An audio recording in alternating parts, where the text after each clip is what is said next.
This is an intro. Intro. Hustle and Flowchart with your boy, my boy, Matt Wolf and Joe Fair. Hey. Bonjour. Bonjour. French Was is that horrible. a question? Bon appetit. Isn't that hello? Bon appetit? No, bonjour. Oh, yeah, I think so. Well, that's what I was saying to you because we're talking to Sue. Sue Rice. She's in France. Oh, you mean the one who hammered in that she's a California girl? But she lives in France. That's true. Oh, Matthew. She's one of those French California girls. One of them. Actually, she's more of a Californian French girl because California was first. That's true. And she's probably been in France, I don't know, equal time or so? I have no idea. I don't think she told us that, but today we're talking with the one and the only Sue. Wait, hold on. Sue, the female David Ogilvy Rice. Yes. That is true. So Sue Rice, yeah, she's awesome. And you'll get it from this conversation is that like we can go all day long if we wanted to. Yeah. And just talk about just any kind of tangent, but bring it back. We always relate it and connect it to what the main topic is that we're trying to get across. And that is actually kind of the topic of this episode is talking about things that don't seem related and then bringing them back to being. So this is an episode about copywriting and storytelling and persuasion and getting people to buy more of your shit. That's what this episode is. And, Sue Rice, she's a longtime marketing strategist, professional copywriter, and an international communications expert. She's famous for the award-winning copy she has written for countless entrepreneurs as well as prestigious companies such as Ericsson, Lego, Nike, Salomon and Wrangler. Them jeans. Yeah, and her email copywriting. So in this episode, she gets into how she's getting some record-breaking open rates like consistently throughout a whole sequence, not just like the first email or two, like that's kind of normal. And then click-through rates that are crazy because, like we all know, email, just attention and the clutter there, everything's just, attention's decreasing and clutter is increasing. So she talks about how to get attention and do it in a very smart way without doing the shouting that most people do. Yeah, we're going to talk about how to get 50% open rates on your emails, how to write 40 to 60. 40 to 60. Well, I averaged. So, we talk about subject lines on emails and how to write better subject lines, how to write better emails that get more clicks, how to bake in scarcity to your offers to make sure people take action now. And what scarcity to use, what's best. Yeah, a lot of good stuff that's going to help you write a lot better copy. Yeah, so you're going to need those notes. They are always, if you're a new listener, or even if you're one that you've heard this a million times and you haven't checked out the notes yet, you're crazy. It's insane. So we always have free notes on every single episode that we have on this show. We're even going in the backlogs and doing this for other reasons because we have a cool little membership site that, you get access to everything. But we're talking about the notes for this show right here. We take notes every single time. We have a note taker. It's not us, but we have a whole crew Some of people. Are me. I've taken a couple of them. Oh, a couple. I've taken none. I love to read the notes though. So actually someone that, no, I'm not going to talk about it now because it's a different episode, but basically he loves to read the notes. He used to listen to podcasts, but then he's like, man, I want to save some time and get those notes instead. So he just reads the notes exclusively. We'd love if you listen to the podcast too, but just know we got the notes. So if you're a note person and you want quick takeaways, where are they going to get them? Well, there's two ways to get them, Joe. They can go to hustleandflowchart.com/comp. That's hustleandflowchart.com/comp. Was that hustle and flow chart? Yeah, I hiccuped a little. Okay. Hustleandflowchart.com/comp. Or second way to get, did I say chart again? No, it's just like hiccup. Good. I'm glad I didn't shirt on that one. All right. So the other way to get them is you can text the word comp, C-O-M-P, to 38470. And a lot of people are doing this. I'm actually very surprised how many people are actually pulling out their phone and texting comp to 38470. Good segue. No, it actually, in all actuality, if you have a podcast or if you're just trying to do something online, ask them to do a little opt-in to SMS. Yeah. I mean, who do we use? Call Loop. Call Loop. So we just use Call Loop, except the you opt in that way, and it's freaking work. It's awesome. Yeah. So it must be convenient and helping you out. So what's the number again? I still haven't memorized it. I know, I haven't either. I'm actually looking at my notes. It's text the word comp, C-O-M-P, to 38470, or you can go to the old-fashioned website and opt in the old-fashioned way at hustleandflowchart.com/comp. Cool. All right. Well, let's go get a copy on. Get your copy on. Sue, welcome to the show, finally. Thank you so much for having me. I'm really glad to be here. Heck yeah. No, I appreciate it. And we're on opposite sides of the globe, or maybe not totally opposite. You're in France. And, I'm in France. Yeah. Sitting by a nice big old fire. We kind of jealous. Yeah, big old glass of wine. No, you don't have wine over there. I was hoping you did. We're sipping on coffee. But yeah, this is sorry about that. Caffeine is my drug of choice. I'm really sorry. Yeah, that's okay. Mine too. I think this is our third try making this call happen. So we're excited to finally make this thing happen. We've been looking forward to it forever. Yeah. Yeah. And big shout out to Shramko, James Shramko, our mutual buddy, for making this happen too. Thank you, James. I'm sure he's listening. He claims he does, at least. But yeah, let's Sue. Yeah, you and I actually. It was like right when he connected us. I think you and I had like a hour-long chat or something. It felt like we were sitting at a cafe or something. I think we were both drinking some kind of drink, and it was just a video looking at your. I don't know, it just felt like we were just hanging out, and it was a good time to connect with you. And you kind of told us a crazy. I mean, you've done everything. It seems like from California. Over there in France, we've done a ton of stuff in between too. So I want to hear it from you. Like, where did this all start? Yeah, so I guess it all started in California. I'm a California girl, third generation. I don't even think you can find one of those anymore. That's true. And my kids are third generation. Yeah, that's true. It's like California is a country, but yeah. So I grew up in what is now Silicon Valley. It was a little bit less developed back then, and I went to Stanford, but always sort of had I always had this sort of wanderlust, I guess is the best way to describe it. And so I ended up doing my graduate work mostly in Bologna, Italy, through an international economics program with Johns Hopkins, which of course is nothing related to being an entrepreneur and being a copywriter. But after I came back from Italy, I landed in New York and started this whole thing off classic on Madison Avenue, working for Ogilvy and Mather. How cool is that?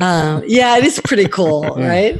Wow. And like Todd says to me, gosh, no one has that experience working for Ogilvy. Yeah. It's like, and it was really kind of the heady days of advertising, and it's sort of maybe not Mad Men. It was not that far back, but it was sort of that same kind of the end of that world, because that really doesn't exist anymore. And then I ended up going to BBDO, and I was in their international department. And very shortly after joining BBDO, I was, much to my surprise, I and 3 other men went over to Paris to start their BBDO European headquarters. And it was a huge opportunity.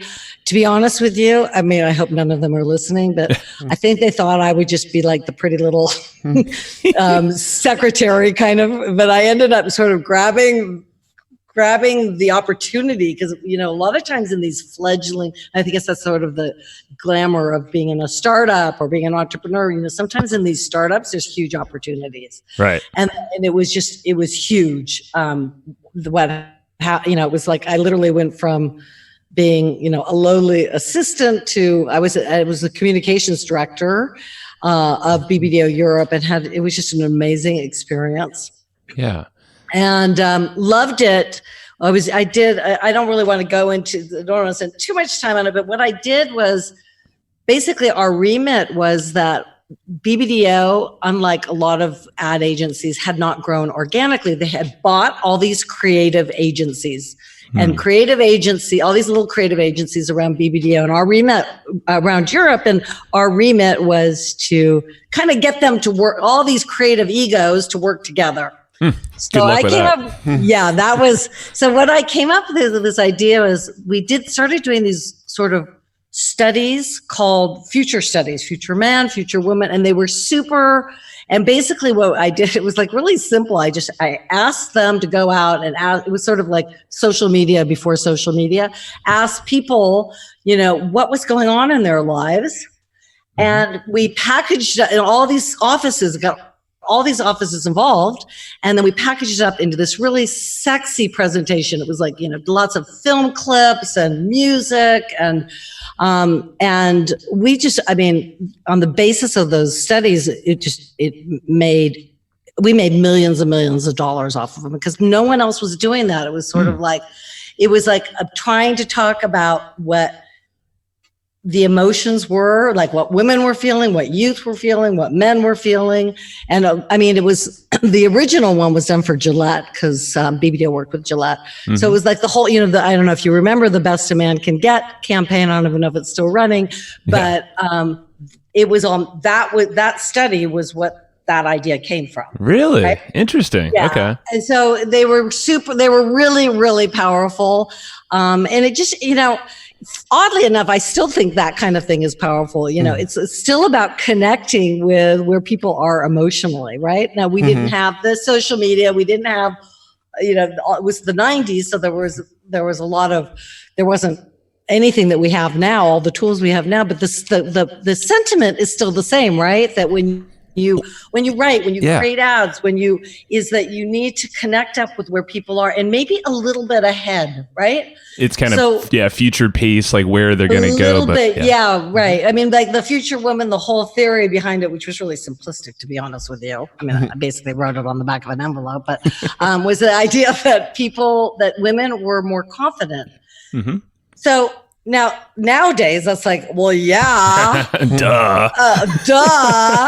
But back then, it wasn't that obvious. Yeah, I'm sure you were ruffling feathers in the process, too, It was just when the Spice Girls, there weren't all these girls bands. There weren't all these things that started to happen in the 90s. It was before all of that.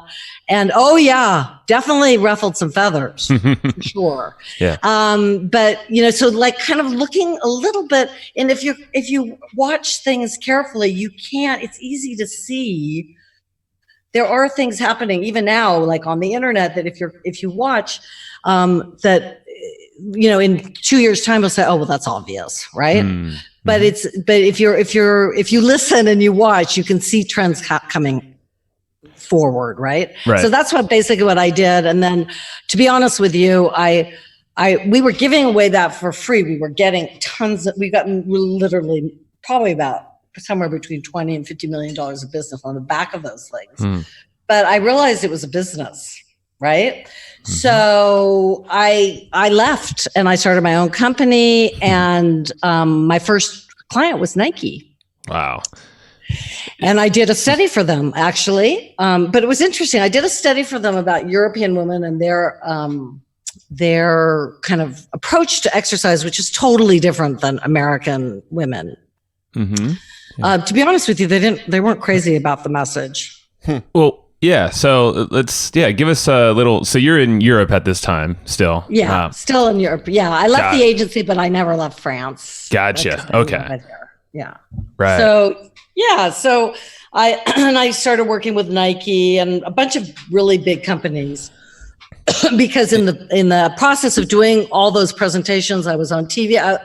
People got to know who I was. So getting business was like super, super easy. But don't forget, I was an entrepreneur when that room was pretty empty.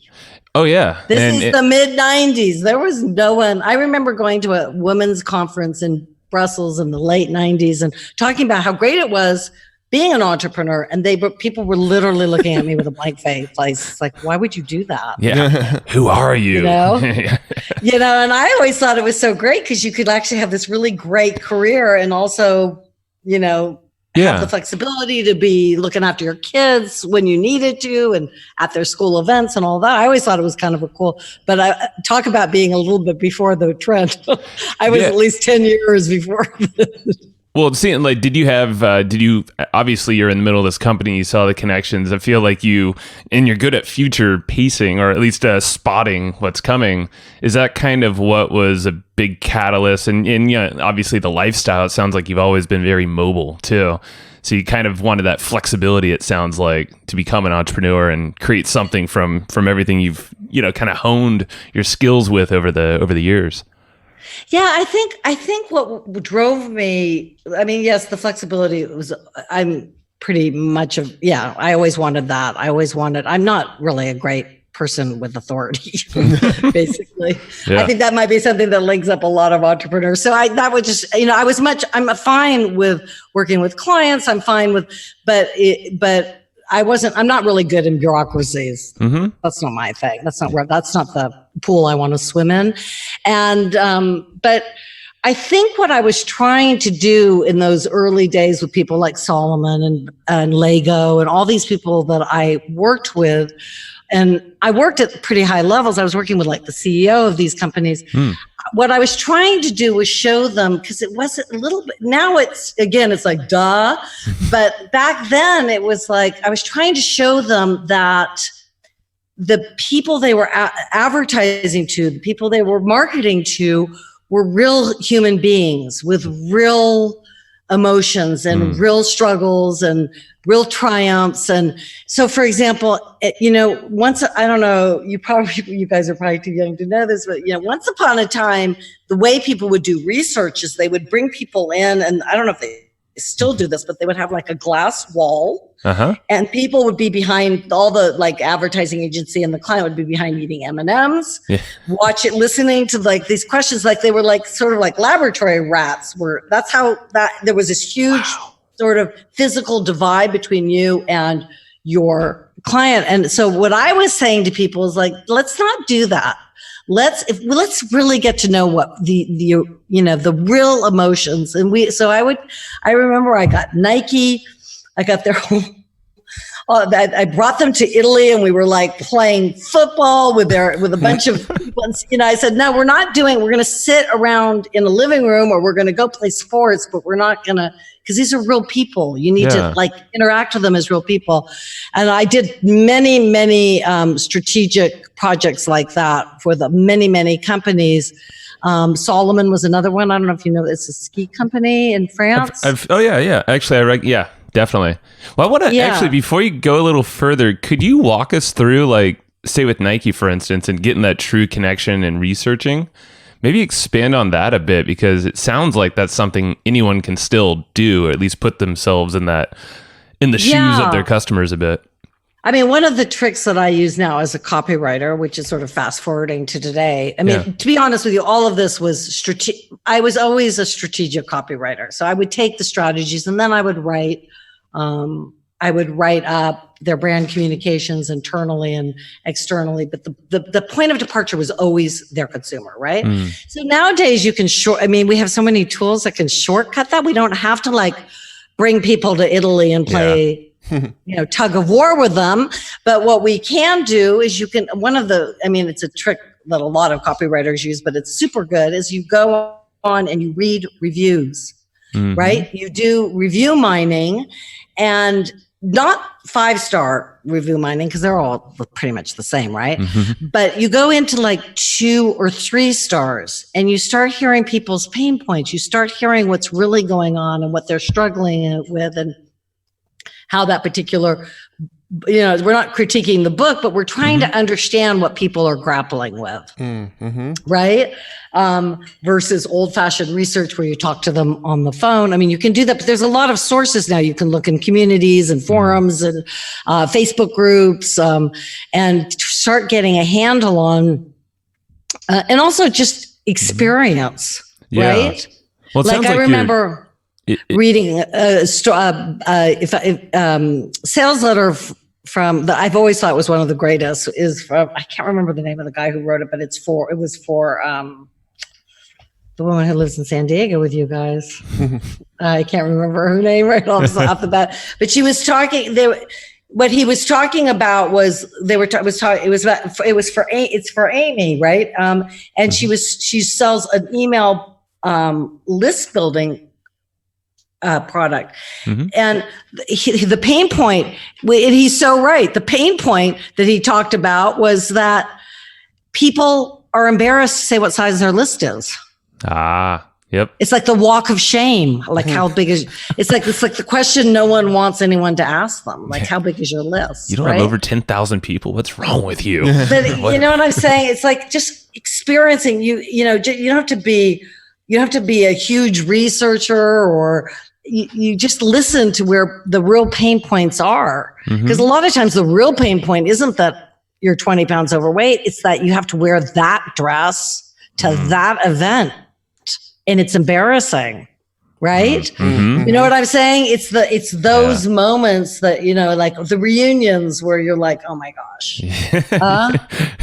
I don't want to look like her. I know, exactly. So, I feel like we're so lucky now because there's so many places that we can source that, but it's just really a matter of being listening. Yeah, and I don't want to stop the flow of the progression of what makes you, of course, your story. But it sounds like you're always identifying the struggles first, and then from there, because you said, and even back in what you said, real humans, real struggles. You kind of always try to identify those struggles, and then from there, what do you do? Is it kind of like you just basically dive in deeper on the most common struggles, or do you build stories from them?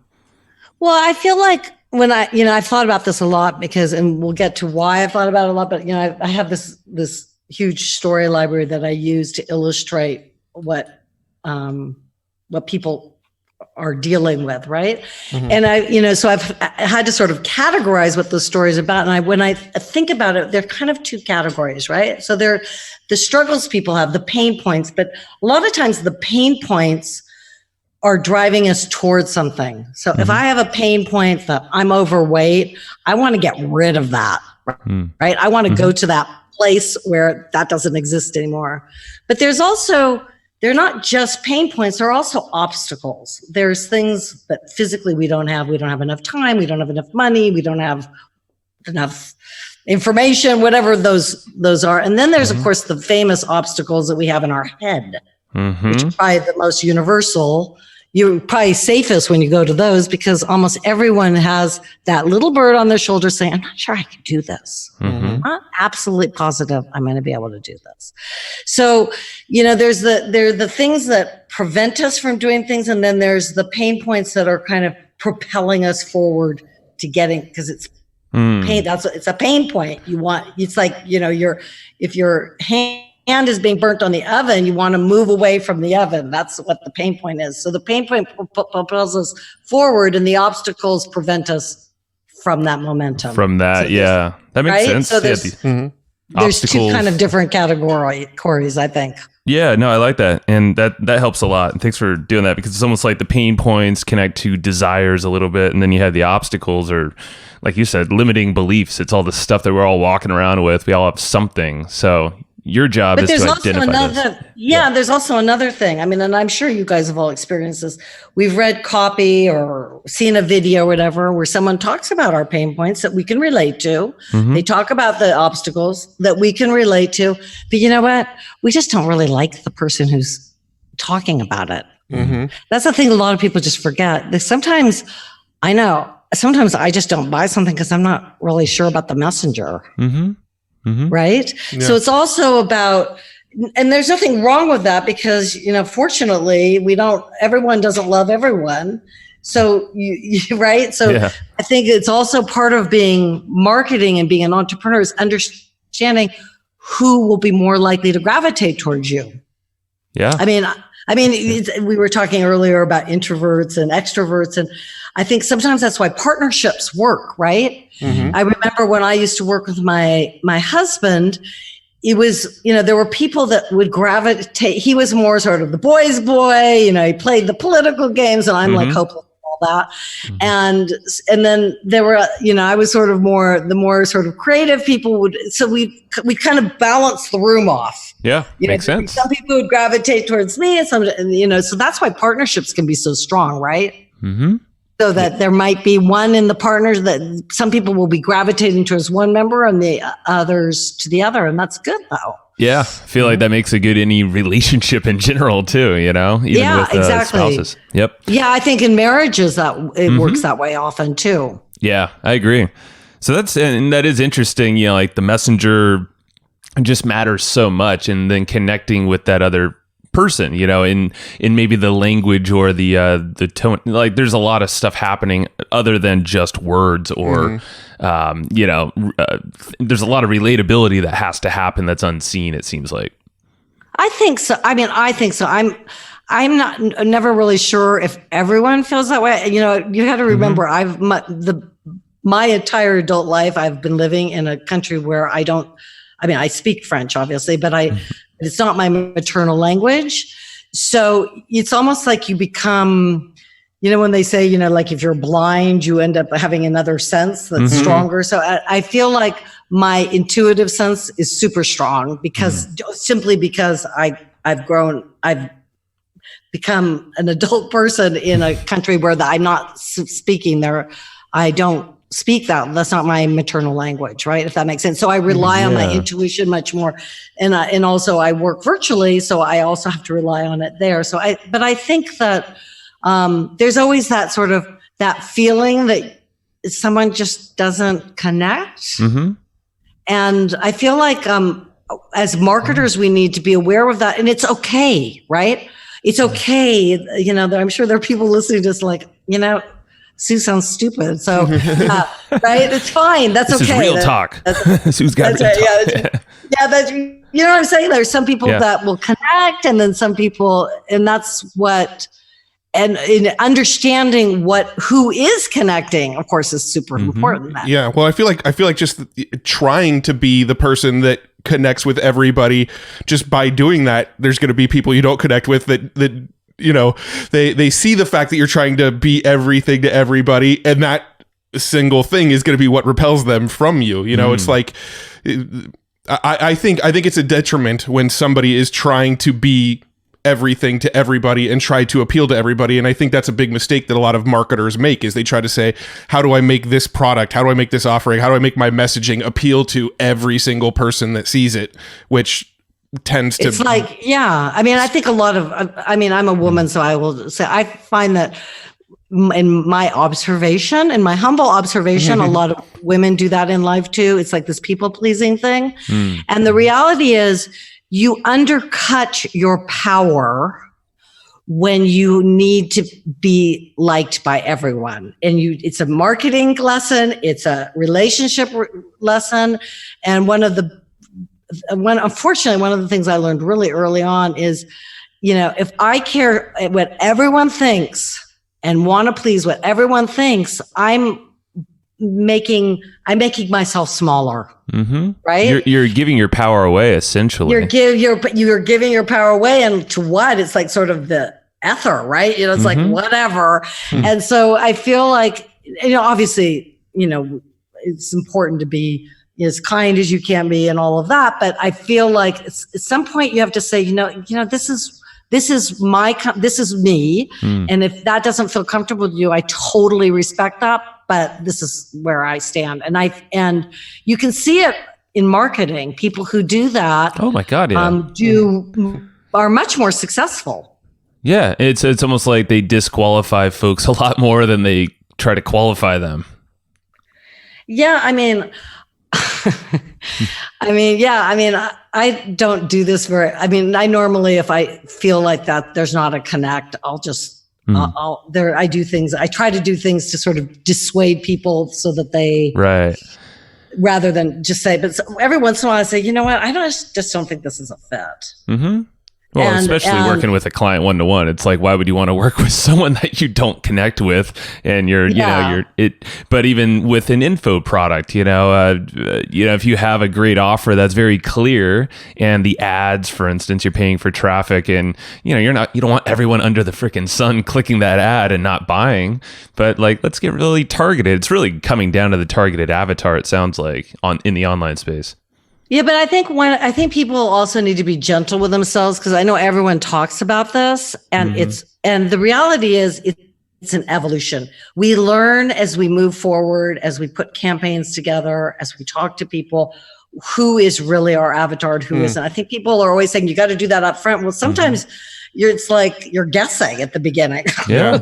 Oh, we've struggled with that for so many years. I think everyone struggles with that. Right? Oh, yeah. I totally agree with that. I do feel like you put an offer out there, you make your best effort based on sort of what you know already about who you think the ideal avatar is for this. And then as you collect data, you find out, well, I was close here, but really far off here. And this is who my real avatar is. And then you adjust and optimize, and it works better. And then you start to collect new data because you get more volume, and it's just an iterative process that always evolves. Yeah. And I mean, I know for me as a copywriter, particularly when I do one-on-one work, it's like super important that I get the right fit. Oh yeah.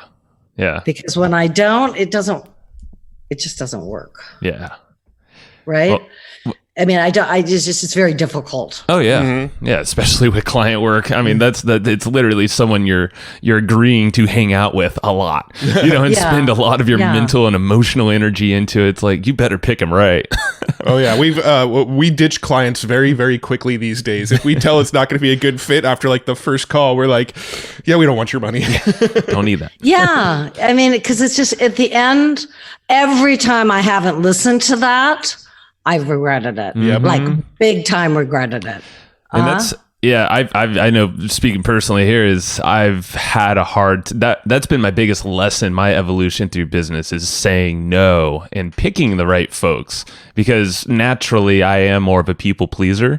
And I'll definitely I don't mind working the crowd, making but there's certain folks that really I've learned to connect with and repel the others nicely, kind of quietly in their mind, be like, yeah, I'll just refer you over here to someone else. Mm-hmm. But it's I mean, all that's so great though. I mean, because I know that's been a huge, I mean, I started this at the end of the 90s. So we're talking 20 years now, right?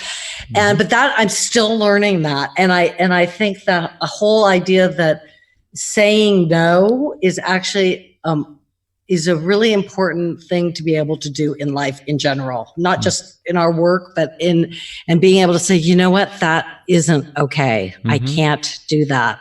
And that's why, I mean, I think being an entrepreneur accelerates that understanding. I think, I'm a big believer that being an entrepreneur is probably the best self-development journey that people can go on. Right. I couldn't agree more. Yeah. And it's not for everyone. No. It's like, you really have to be, tough. There have been a few times, mainly for personal reasons, not my business, that my back has really been against the wall. But you know what? Sometimes every once in a while I'll say to my daughter, God, it was really nice back then when that was it. She goes, yeah, but you're so much more interesting now. Right? That's right. Right? Yeah. It's like, you like, someone was talking about Demi Moore, she just came out with that book, and they were saying, her daughter was saying she was forged, not, that's what happens when you're an entrepreneur, whether you're, you forge yourself, right? I love that analogy. And, it's some funny. People just can't do it, right? Yeah. They'd rather be caught standing beside an entrepreneur, but doing the actual entrepreneur gig, no, I don't think so. Right. No, it's funny. It was making me think of like a song that's on the radio all the time here, that it goes like 100 good stories or 100 bad days means 100 good stories. 100 good stories makes me interesting at parties. There it is. It's so true though. Yeah. And but I also think I personally think it gives unflappable confidence. Oh my Because when you go through the fire and you walk out the other side, it's like seriously, nothing can happen that I don't think I could handle, right? And what's the worst thing? Like if you fail as a business owner or whatever, there's a little thing called bankruptcy. If anyone ever wanted a little fallback option, it doesn't. You're fine. You'll live. If you need to get, that's whatever. Yeah, there's these like you said, you can walk out the other side of the most horrific scenario or shittiest client out there and you're fine. You'll live. But I grew up, I don't know if you know, I grew up in a town called Atherton, which is near Palo Alto. And it was, the only way I could describe it, it was a perfectionist culture.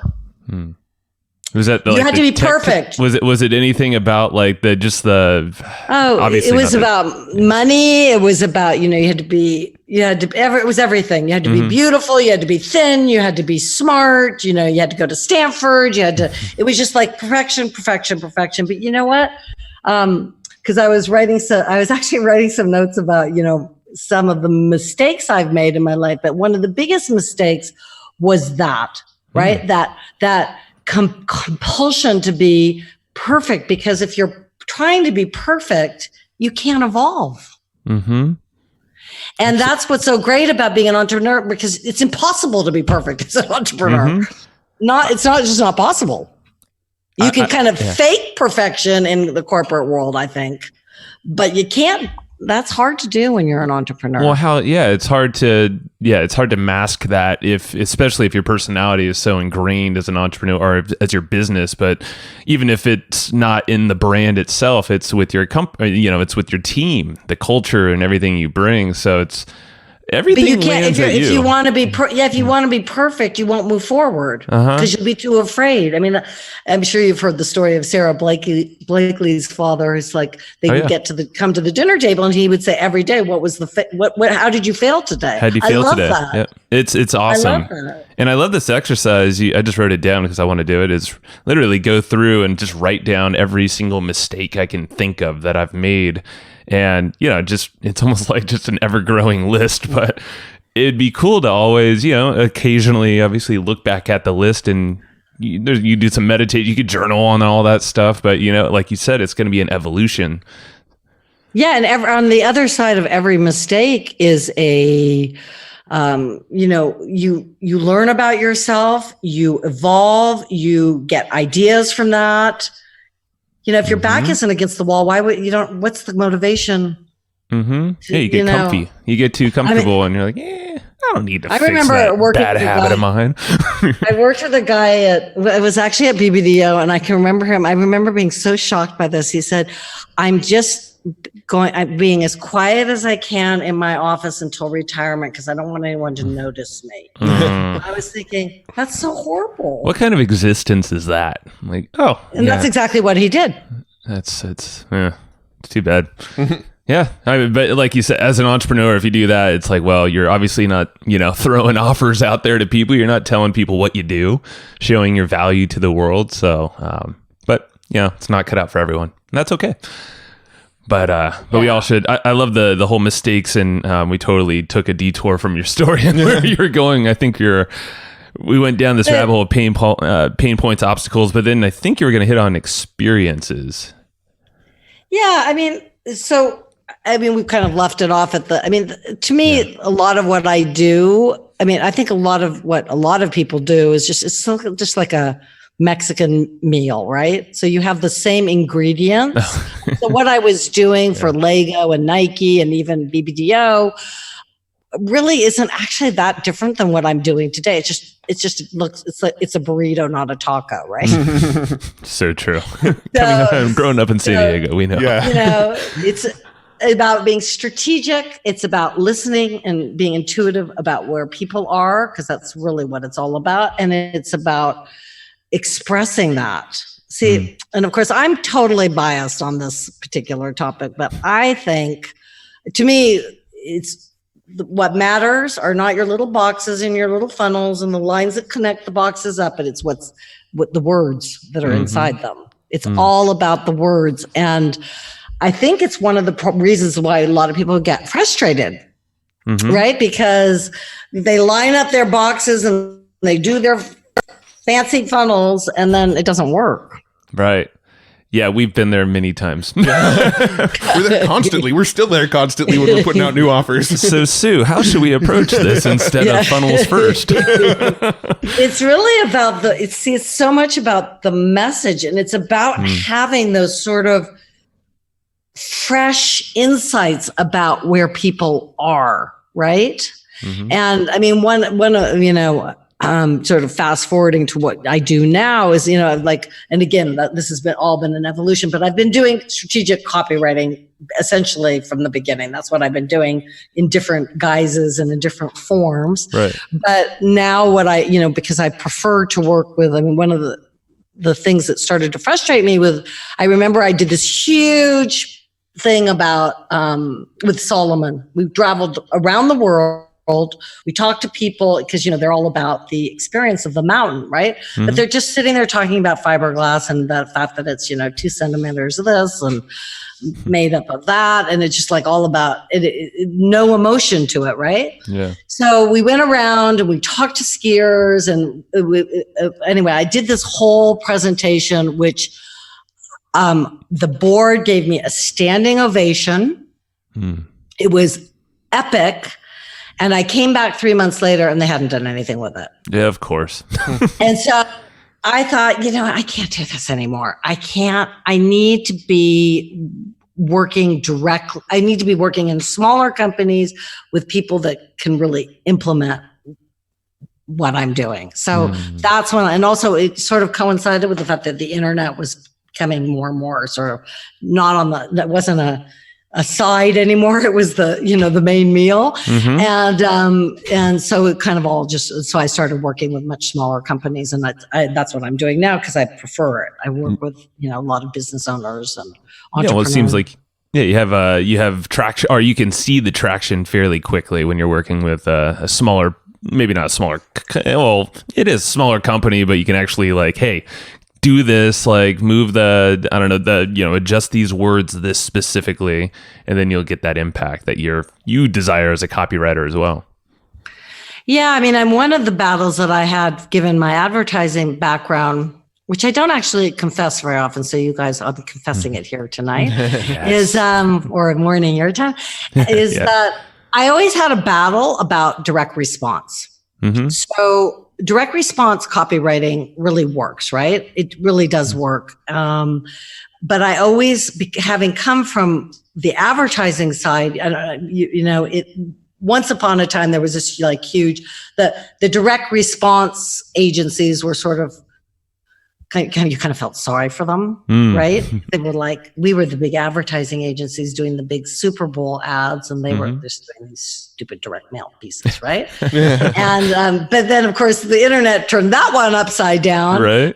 So it's obvious you can see the power of direct response, but I always had a battle with the tone and manner. It was too in your face. For me, it just felt too, and I actually still believe that. So that's when I started experimenting with wrapping up, using direct response conversion methods, but wrapping it up. I guess Brown would call it his big ideas, but wrapping it up in stories, in metaphoric storytelling, so that the product or the pain point that we were talking about could be seen in a different light, if that makes sense. That is, and it to me, it wasn't that it softened the direct response. It actually does the opposite. It makes it even stronger, but it feels it just feels much more friendly, if that makes sense. And in stories, it's proven by studies, stories engage people much more completely than sort of just rational arguments do. Yeah. So you need both, of course, by the way. So that's sort of that. So, there is a line that took me from those advertising days on Madison Avenue all the way to where I am now. And I do direct response copywriting, but by the way, I think words are super important, but I will also say that words are not all equal, and how, pieces, people, it's not, I think that there are certain key writing assets that people have that drive the most sales. And at the top of that list, whilst it's often forgotten, are emails, in my opinion. It's where the action happens. You talk to any successful marketer and they will all tell you the same thing, from Perry Belcher to Justin Brooke to James Schramko to just, that the bulk of at least half of their revenues coming from email. So if theoretically, at least 30% of your revenue should be coming from email. But people it's like they're leaving money on the table because they don't really know how to do it. And you can see, just open up your inbox and you can see how badly it's bad. Yeah, it's getting bad. It's really bad. Yeah. It's really. Am I allowed to swear on this? You can say whatever you want to. They're kind of crap, right? Yeah. That's swearing? Come on. Come on, Sue. You can do better than that. I was expecting more out of you. People pleaser. Right. No, But what is sort of ironic is it's so crowded and everyone's yelling and everyone's shouting, and it's so easy to stand out. Mm-hmm. It's the biggest paradox of what's happening right now, because everyone's using the same templates and the same funnels and the same boxes and the same, and all you have to do is step slightly to the left or to the right and do something slightly different. And I mean, I just did a product launch for someone who, we sent out 30 emails, and all the way through, we were getting 40 to 50% open rates. That's awesome. He made, all the way through, that's okay. The first couple ones, but it's because they were dressed up. They were framed in these beautiful metaphoric stories that were pertinent to the people I was talking to, right? So not just any story, but they were actually something that they could relate to. Yeah. I mean, there's a lot of things that we watch every day. We listen in the news that you can grab stories about the California fires or about, and you can any story out there can be made to have a lesson for your business and the pain points that you address and the products that you and services that you offer.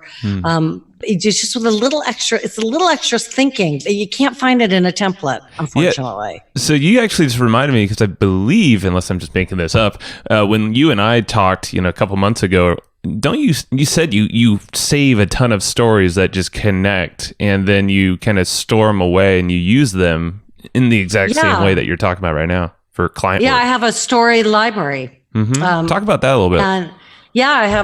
I collect these. I've been collecting them for years, and I use. I mean, I want to give credit where credit's due, because I learned how to do this. He didn't talk about it exactly the same way, but I learned how to do this years ago. I went to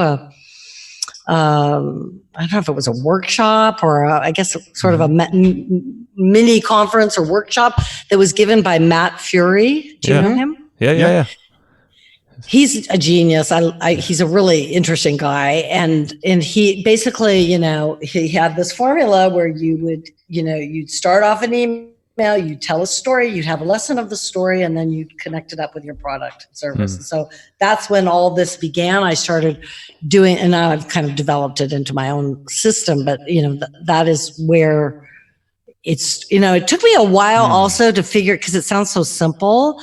It took me a while to figure out how genius it really was. Right. Because, but if you look at your inbox, no one, there are a few people doing that, but people talk about storytelling. They're always talking about their brand. It's like, no, that's one story maybe, but it's boring. Yeah. Let's talk about what people really care about. Let's talk about, stuff that's happening and, so happening in the news, what's happening right now. And let's lean into our prospects world, because what we're all doing is trying to get them to lean into our world. And this is where the dots connect backwards to what I was trying to do with the Legos and Nikes of the world. Let's lean into their world. Let's listen to let's talk, people talk about the conversation in their mind, but they're talking about the conversation in their mind about their products. No, I'm talking about their conversation in general. Right. Well, right, what they're talking about at their dinner table tonight, right? This is with just like it's you're leaning into their world, because it's like a conversation. I mean, a conversation doesn't go one way, but I could see a lot of folks, in email specifically, like you said, they're shouting. They're not having a conversation. They're not listening. They're not giving a little showing a little relatability to that reader's world. And that's exactly what it sounds like you're doing with your stories. But the stories, I just want to underline this. A lot of times the stories that I write about have nothing to do with the product category or the market that my client is operating in. Right? It's about, let's just take the California fires. Sure. So you could talk about the California fire, everyone talks about how horrible it is and everyone's losing all their homes. But the reality is it's actually, there's a reason those fires are happening. There's a natural reason those fires are happening, because the brush is supposed to burn out it's a natural thing that happens where the fires. I mean, I think it gets a little bit because California, there's so many people and all the houses. It's like a combo here, but it's a natural occurrence. But there it's is good. But fundamental, there is a natural occurrence happening, and it's good. And for it's the just earth. like, and it's a little bit, you could draw parallels to, there's a natural rebirth, and sometimes we have to get rid of things in our lives that aren't good, things in our business that aren't working for us, things in our relationships that aren't working. You could easily draw that parallel to an array of products and markets. You with me? Yeah. But bringing in a story that everyone's watching. Everyone's watching there aren't any fires right now, I don't think. No, I think we're good. There certainly are in Sydney, right? Yeah, That's not just an example of, or, you could, if you dare, I'm not a big person on bringing politics into things because I just know it's very, it can be a bit tricky to deal with that. But if you're brave enough, you could talk about the impeachment process and what all that means. Right. Yeah. Right. And so, there's a lot happening, but there's also universal stories, stories about insecurities, stories about people redeeming themselves, redemption stories. So there's a lot of also, what I would call more timeless stories that aren't in the news today. So there's just so much, children's stories. Yeah. Right. So with the emails, so, telling a good story obviously has an emotional response, gets people to take actions, but before they get to the story, they've got to open the email, right? They've got to be compelled to click on it and actually read this story. What sort of advice do you have for because you said that you just worked on a launch and got 50% open rates across the board. What kind of things were you doing to make sure people were actually paying attention to the emails you were putting out there? Yeah, the subject lines, some people say subject lines aren't important, and that has always sort of slightly bewildered me. I don't understand, because if people aren't opening the door, they're not going to walk into your living room. Right. Right. You need them to open the door, and that's what the subject line does, right? So I think a lot, you just look at your own behavior and why I open up. It's almost always because there's a curiosity factor. There's many different ways that you can do it, but question marks, what about you? Or, things that are sort of incomplete that you're like, okay, what about me? Why are they saying that? But it just there needs to be, the thing about it can't be tricky. Yeah. So it's got to kind of create an open loop where they're like, I need to know what the rest of this email's about.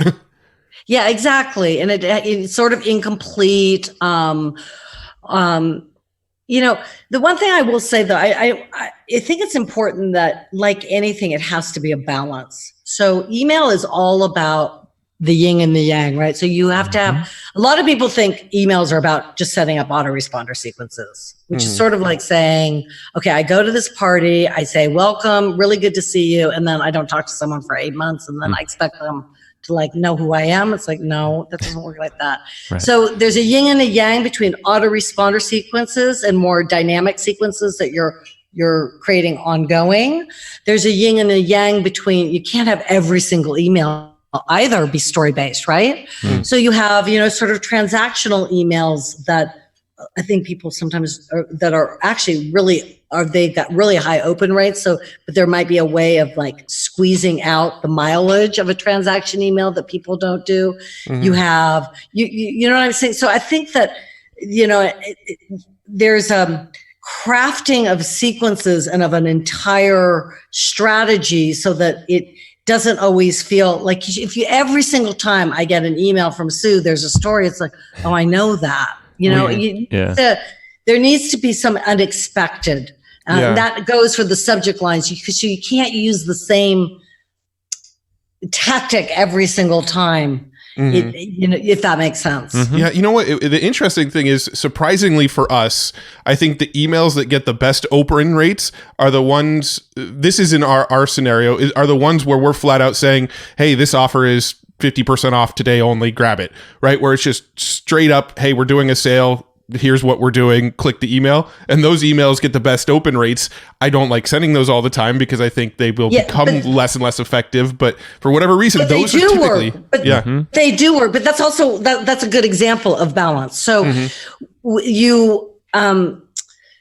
I don't think I don't think there should be gratuitous emails. I don't think there should be gratuitous content. I think every single thing that you write should have a purpose and should be creating a desire for what it is that you are ultimately selling. It can be done in an elegant way, but I don't believe in just sharing, just sort of to create goodwill. You want to be planting seeds elegantly in people's heads.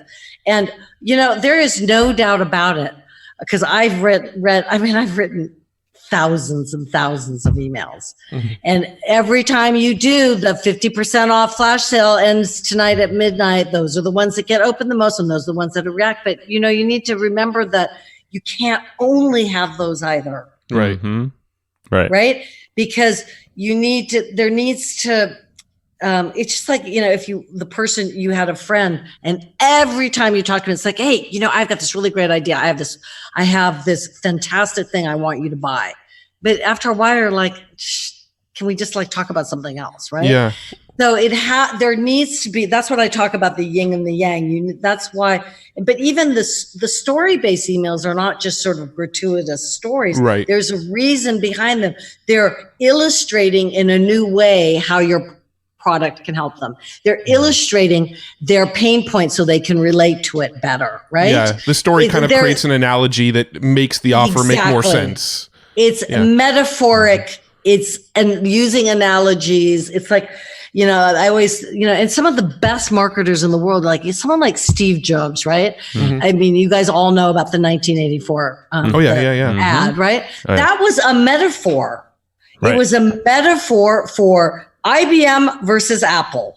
IBM being the conformist, no one has any opportunity to express, whereas and Apple was the woman who ran into that room and was the only one in color and who basically threw a hammer to the screen and destroyed it, basically saying, and it was all that was a very clever metaphor. He was really good at those metaphors and those analogies. Wow.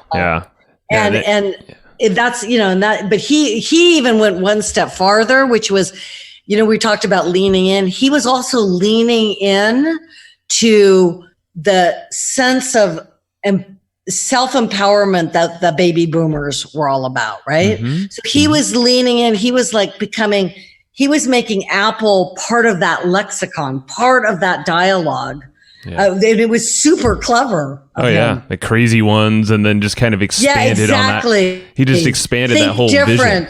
Yeah, and that's what baby boomers were proud of. They were proud of the fact that they were thinking different. They were independent. They were saying no to the conformism of the 1950s, and he knew, being a baby boomer himself, he knew that, and that was, so he took metaphors not just to the product level, but he basically made Apple part of the social cultural dialogue. And so he really, really did lean in. Yeah. And that's why Apple, if you look at the stats, they were had 8% of the market. They had no percentage of the market, but the reason they survived and why everyone wished they bought a lot of Apple stocks in the 1980s and 90s is because of that. Yeah. That's how powerful it was. He just wrapped that message, those beliefs. He knew the pains that people were dealing with, and it was timely. Like you said, they had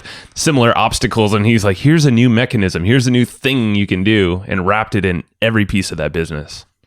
Yeah, so it's really fascinating. So, and you see the power of that, the power of whatever you want to call it, word wrapping or metaphoric storytelling, because as everyone talks about storytelling. You probably had a lot of people on your podcast talking about storytelling, but everyone talks about it in terms of storytelling your brand. But that's like a tiny sliver of what you can do. Yeah. Right? Yeah. That's like the that's like the kindergarten version of storytelling. It's true. Yeah, there's so many dynamics to it. There's modalities, and with us, a lot of our stories come out on the podcast right here. So we talked about attention and connection. Well, we've seen no better, at least in the way of creating content like this, than having a podcast. That's why we love it. But then emails help, but then it's great because I hop on calls with a lot of folks that we have as potential clients and just whoever our subscribers, and they talk like us. They relate to us. It's like we're buddies by the time we get to that point on the phone. And there's so much to be learned through that, but it's interesting the way that you can buy for attention, but really it comes from the relationship that's built through time. It's not an immediate thing, and that's where I think the blend, if it's like you were saying, just straight up direct mail all the time, or these shouting all the time, doesn't have a lot of longevity to that. Yeah, and you feel like you're being sold to, and that's sort of the antithesis of what social media was supposed to be like. I feel like we've kind of reverted. I don't know. I just feel like social media sort of is in a crisis right now. I agree. Like, and it's a pity because there's something very. I mean, I always joked that I was doing social media before social media because I was trying to make that connection. And then there was like this sort of honeymoon period where we were making those, but now it's just disintegrated, and we have influencers that it's like faux influencers and faux entrepreneurs and and people that are so successful, and then you open up the curtain, it's like the Wizard of Oz inside, and it's like this tiny little person that has is earning $30,000 a year. Speaking of analogies, that's an amazing one. I know. It just all clicked. This is great. I could totally visualize it. So you know what I'm talking about, and I'm always telling my daughters, it's like, oh, look at what she has. I said, don't believe it. Yes, it's like, just don't believe it, because and I know it because I've when working for some of the many people as I have. You see behind the curtain. You do. Yeah. You do. So when it comes to the storytelling stuff, what advice do you have for somebody that wants to sort of build that gene into themselves? They want to get more proficient at being able to tell stories. What can they do to get better at doing that? Well, I think one of the things that this is going to, I hope this doesn't sound unhelpful, but the whole thing about what I'm talking about is making connections between things that are seemingly unrelated, right? Mm-hmm. So a lot of people think that you just have to be super genius and super smart to do that. But I think it's also a habit. Yeah. Right. Yeah. Of connecting different things. Because, I don't know if you've noticed, but during this conversation, we've talked metaphorically many, many times. Yep. Right. It's sort of like, I read somewhere, it's like we're swimming in a sea of metaphors and people are almost unconscious of it. Right. So part of it is just being conscious of it.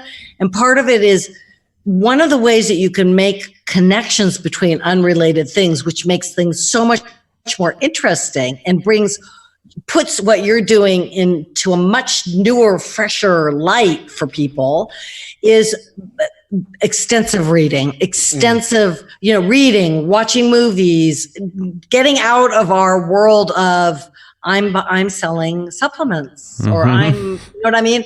Because the reality is the magic is in everything that's around us. Yeah. Right. So are you a fan of watching the news, or do you avoid watching news because it's all, just sort of negative stuff being pushed on you all the time? Or what are your thoughts on that? Because I've heard the point of view that if you're going to be a copywriter, you need to kind of know what's going on in the world so you could tie it into your messaging. But then I've also heard avoid the news because the news is just toxic and putting bad, negative thoughts in your head and trying to tell you that the world is horrible all the time. So I'm curious where you stand on that. Well, yeah, I've heard that logic about, keeping the toxic news out, but I've never really understood that. I mean, I've always, certainly the men that I've lived with have always been newsaholics. Mm-hmm. So I've always sort of, the news, and I'm like, I have on my phone, I have, it depends on where you're getting it from, but I'm an avid reader of BBC. They're really, really, if anyone doesn't have a BBC app on their phone, they should put it on because it's really, they're very clever. Nice. They're great writers. There's also something that I learned from Andrew Chaperone, which is a thing called, I think it's called Flipboard. Mm-hmm. And it's an app. Is that what it's called? Yeah, Flipboard. Yeah. And it goes, you can pick the categories that you want to follow. But there's everything, from articles from BuzzFeed to just everything. And the thing about it is the more, you don't want to go insane and be you don't want to disperse your energy because we all know that that's a challenge for us. But I feel like it's important every day to spend a little bit of time doing a little bit of sort of collective brainstorming by just seeing what's out there and what people are talking about and because we're trying to connect with people. Like I said, they're not, otherwise, if you completely divorce yourself from that, you are defining what you are doing for them on your terms, not their terms. It goes back to what I keep saying. You want to lean into their world. You want to be entering the conversation in their head, not necessarily about your product, but their just general conversation, what they're thinking about, what they're reading about in their Facebook news stream or on Instagram. Yeah. And if you're not watching that, I don't know how you do that. But I think people get afraid because the big irony of the internet is it's a 100% linear, digital linear world.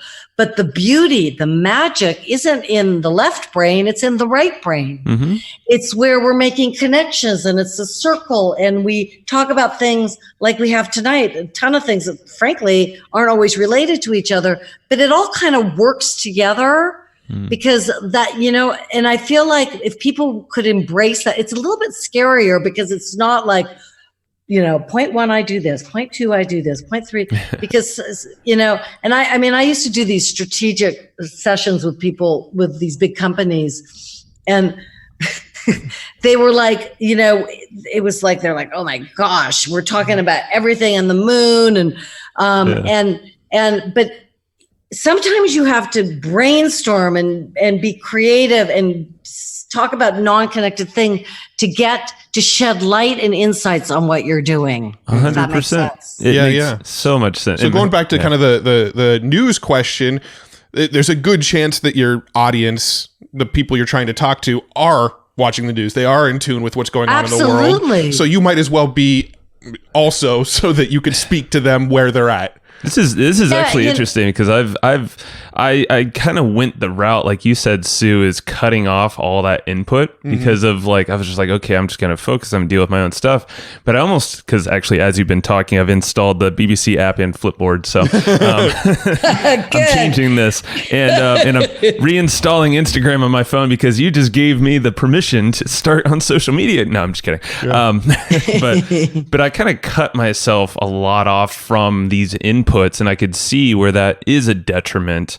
Obviously, there's a balance there. Mm-hmm. So there is a balance, and I watch Netflix. I mean, I work really long hours because I have Australian clients and I talk to people in California. So I have really long, but I treat myself every night. I'm always watching Netflix. People say you can't do that. Oh my gosh, what a waste of time. Oh, blah, blah, blah. But you know what? It's I feel connected. Mm-hmm. I could see that. And, and it's like some of the stuff I watch is stupid, but it's okay. It's all right. Sure. It's all right. It's all right. And it's, and I also have, young 20-something daughters, which is helpful. Mm-hmm. So I'm very connected through that as well. I feel like, we need to get out of the worlds that we've defined for ourselves at a lot of different levels, because it really does, in the end, it makes us happier. Mm-hmm. Second of all, it makes us more interesting. And it also makes what we're offering to people and who more interesting and more textured and more, and And that's why when you go into your inbox, just to give an example, or even the news stream on Facebook, it's like, oh my gosh, it's so flat and it's always the same thing. And it's, there's a scene, I can't remember the name of the movie. It was a movie. I'll have to find it for you guys. It's with, Christian Slater. It was made in the 90s. It's not that well known, but there's a scene that he's like a DJ, but like he like pirated. He's like a pirate DJ, right? So he like pirated a radio station. And there's a scene in it, and he's like, "This is made in the 90s," and he's like, "There's nothing new. It's all the same." And I'm thinking, wow. He was talking in a crystal ball. Yeah. That's how I feel when I'm looking at all this stuff. It's like, I mean, like Hollywood, just forget it. The Hollywood movie, I can't even watch. They're all the same. Like all the same. And now just it's a all formula. Yeah. And now the formula is, strong women. It's like, I wonder why that is. But you know what I mean? Like the formula used to be stupid women, and now it's like really strong women. Like, there's a trend here. This is, let's get on that. That and superheroes. Right. That's right. Yeah. So, but, I feel like, it's like, I just love that scene because it's like, it feels like it's all the same. Yeah. And so, but the good news is you just have to be a little bit more connected and a little bit more thoughtful and think a few extra steps, and you can stand out without having to shout. You don't have to shout. You can actually even whisper and stand out. You just need to be talking about the right things, right? Yeah. This is so cool. Now, I did have one more question in the sort of copy realm, and it might be kind of a tactical question, and I have a feeling it's going to tie back to nothing's really changed. It's all the same. But sorry, I didn't mean to silence you. But I'll tell you, when it comes to copy with the stuff that we write, emails and sales page copy, and anywhere in between, one of the things that I struggle with the most is sort of baking scarcity into the offers, to give people the idea that they really should get it now and not wait, because I don't like doing the false scarcity thing, right? Where you say it's going away next week and there's a countdown and the countdown just starts over. You see people do that all the time, and that just pisses me off when I see people do that, right? And then you've got like this sort of launch models where people launch a product, it's so open for a week, and then they shut it down, and then nobody's allowed to buy their product for a week. And I just really don't like that model either. And so that's one of the things that I've always struggled with when I'm doing copy for our business, is really just how do I get people to want to take action now without feeling sleazy about it? Right. No, I think it's a great question. And by the way, you have to have scarcity, right?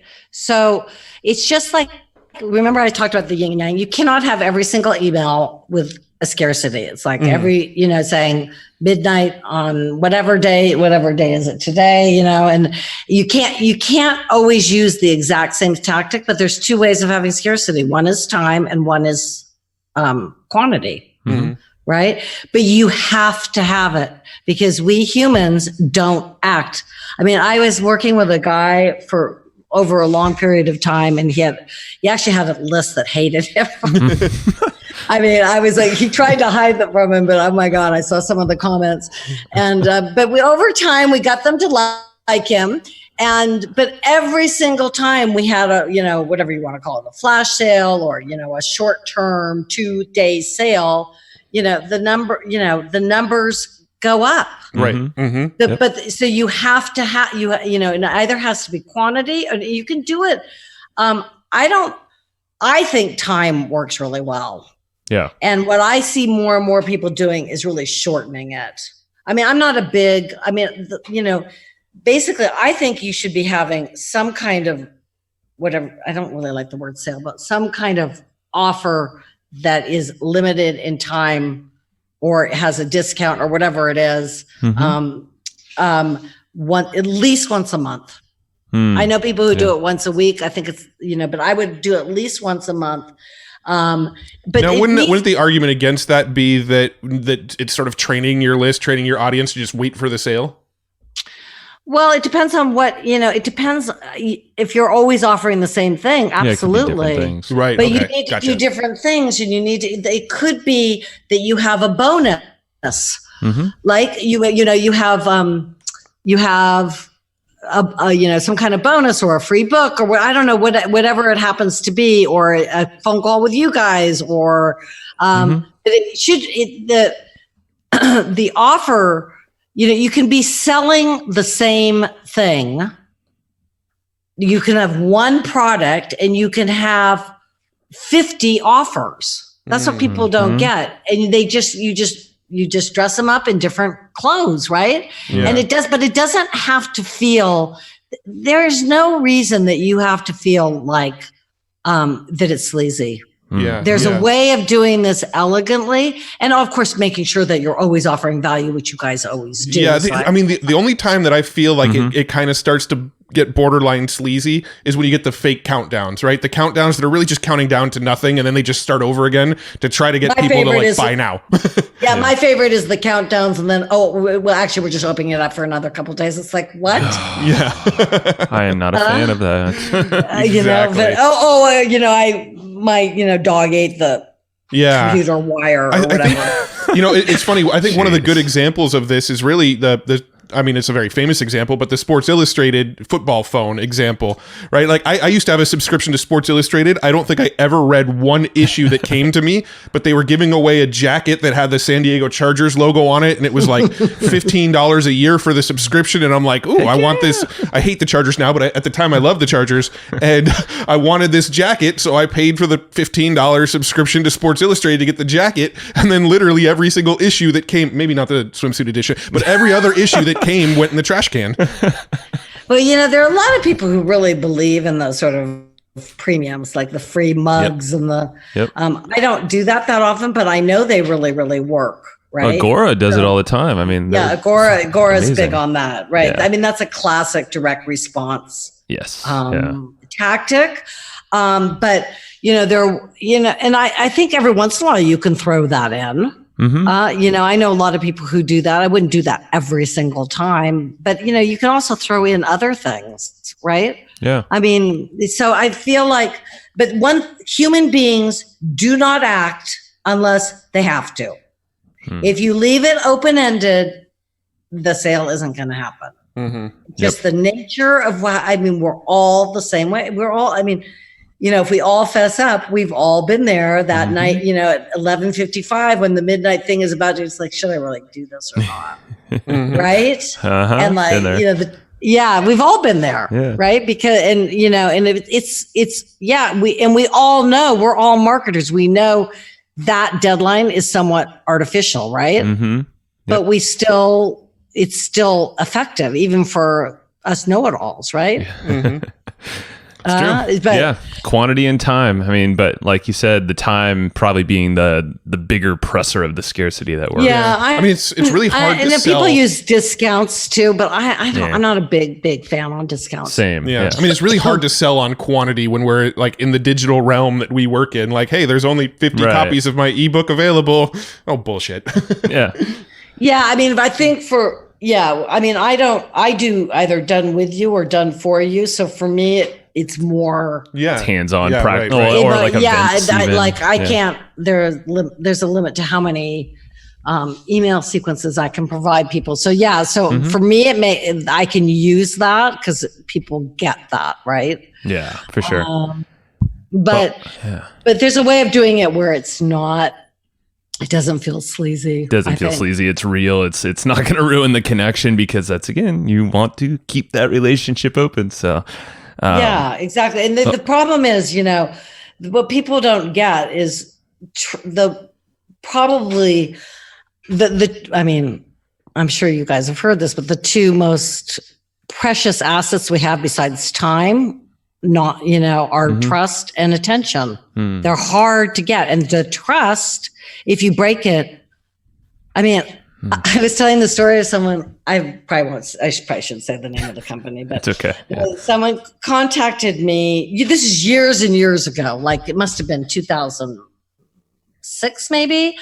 And this guy, contacted me and said, I really like the work you do, and I would really like us to partner together.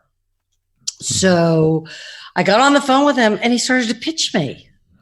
It was total bait and switch. And this is a reputable company that you guys know and everyone listening to this knows. And I won't have nothing to do with them because the trust was irreparably broken. He was, he like kind of lured me into if you wanted to pitch me, that's totally fine. Just say, I want to tell you about my offering, but not, we're going to be partners together. That's he never had any intention for us to be partners. He wanted to sell me, which is fine, but just tell me that. Be honest with me. Right. That's too bad. So I feel like, it's like any of these tactics. I mean, we've all had things like that happen where we feel people have kind of bait and switched us. It's not good. No. Yeah.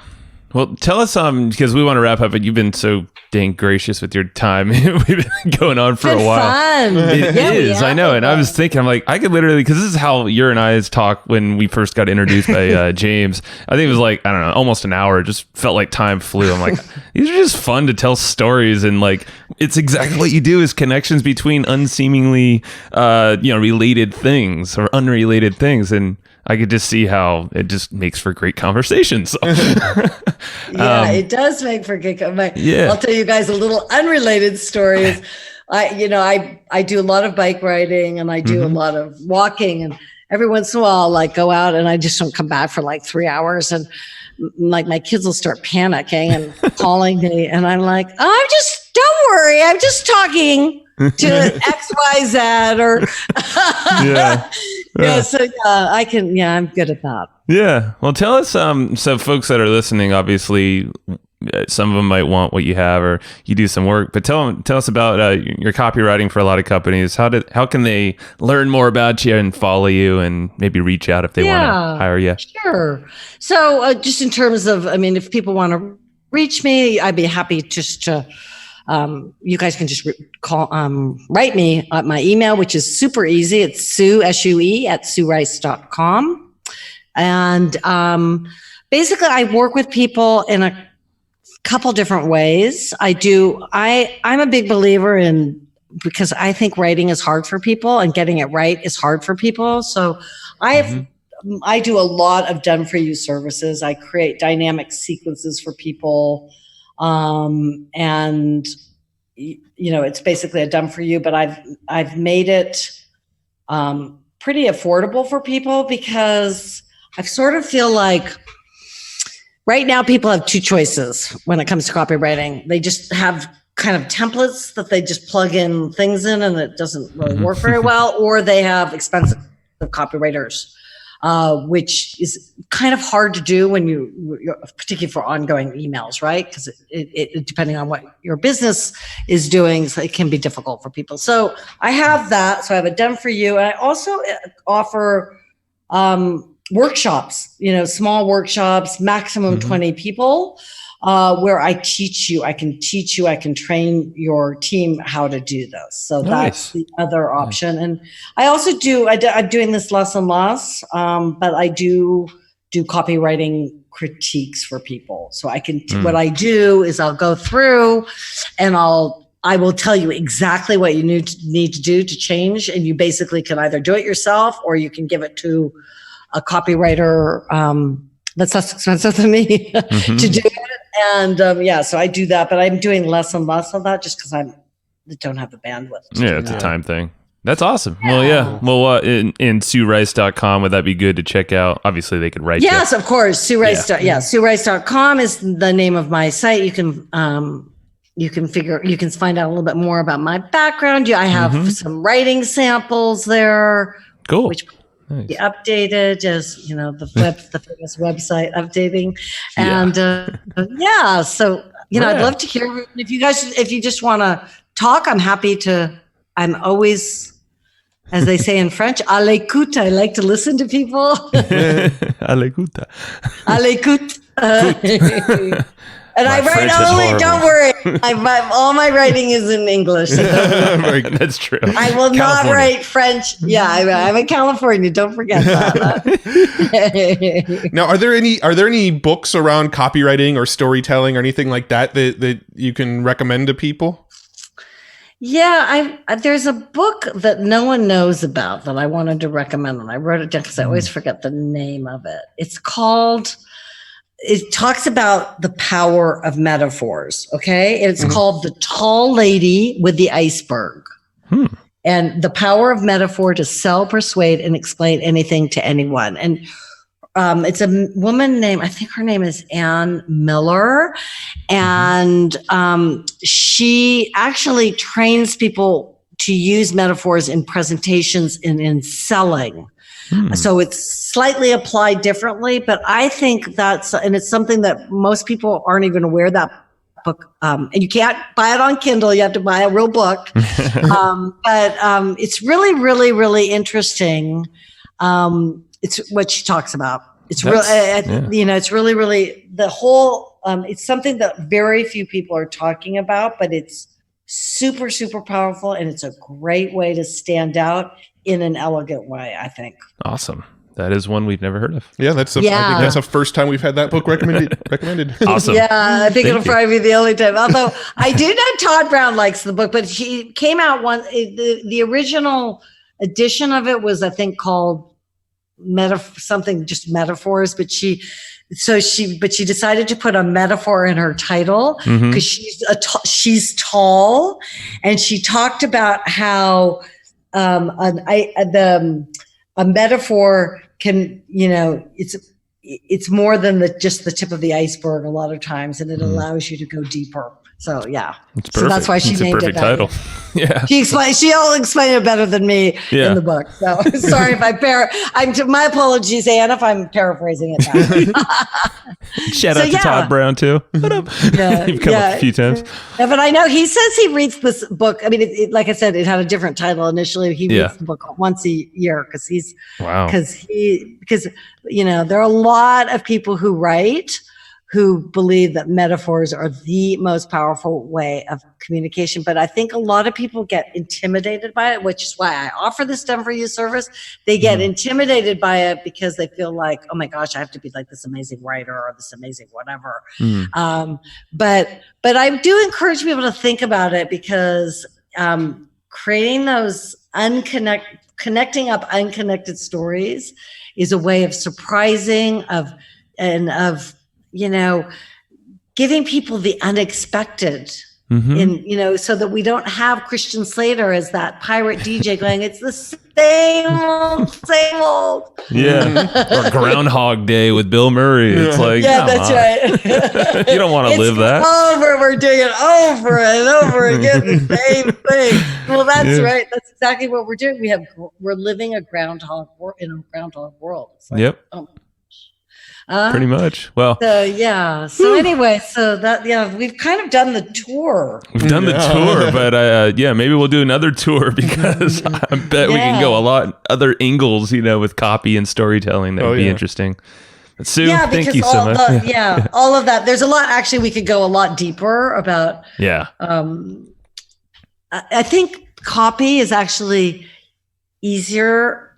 The writing part isn't always easy, but the actual concept behind it is easier than people think. Yeah. I agree. I think most people believe that it's like if I rearrange these specific set of words in a certain way, that'll magically just start converting without thinking of, well, what I don't think enough people put themselves in their customer's shoes and try to look at their product from the perspective of a customer. They kind of try to convince the customer that this is what they need.